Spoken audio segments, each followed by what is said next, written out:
তো নারী টানে বাড়ি ফিরছিলেন গত কয়েকদিন যাবৎ যে ভিড় কমলাপুর রেল স্টেশন সহ অন্যান্য সড়ক পথেও দেখা গেছে আজকে কিছুটা কম। তবে এখনো যে ভিড় একেবারে নেই সেটাও বলা যায় না।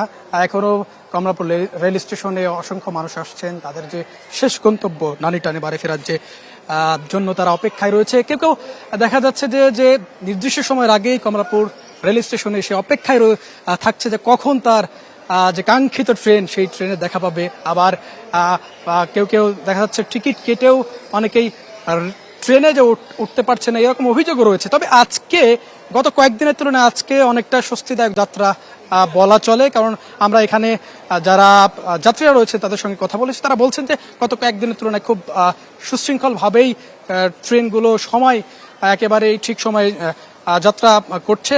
বিলম্ব গত কয়েকদিন দেখেছি বেশ বিলম্বিত হয়েছে ট্রেনগুলো, দেখা যাচ্ছে এক ঘন্টা দেড় ঘন্টাও এরকম দেরিতেও ট্রেন ছাড়ার অভিযোগ রয়েছে। তবে আজকে সেটি একেবারেই কম, হয়তো কয়েক মিনিট দেরি হচ্ছে ট্রেনগুলো ছাড়তে। তবে যাত্রীরা খুব ভালোভাবে তারা যাচ্ছে এবং সেই ঈদুল আজহার একসাথে আসলে পরিবার প্রিয়জনের সঙ্গে একসাথে ঈদ করবেন, সেই জন্য তারা বেশ উৎসবমুখর পরিবেশে তারা এই কমলাপুর রেল স্টেশন থেকে তারা যাত্রা করছেন।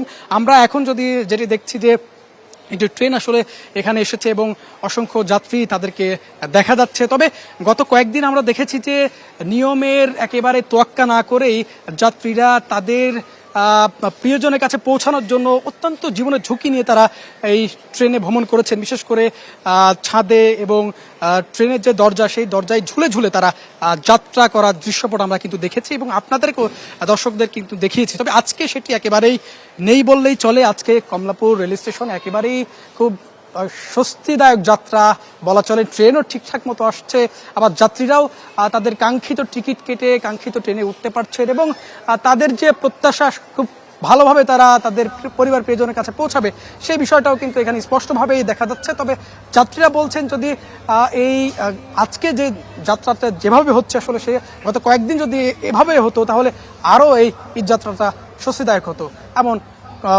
এমন মন্তব্য যাত্রীরা করছেন। তো এই ছিল আমার কাছে সবশেষ। ইমরান, আপনাকে ধন্যবাদ।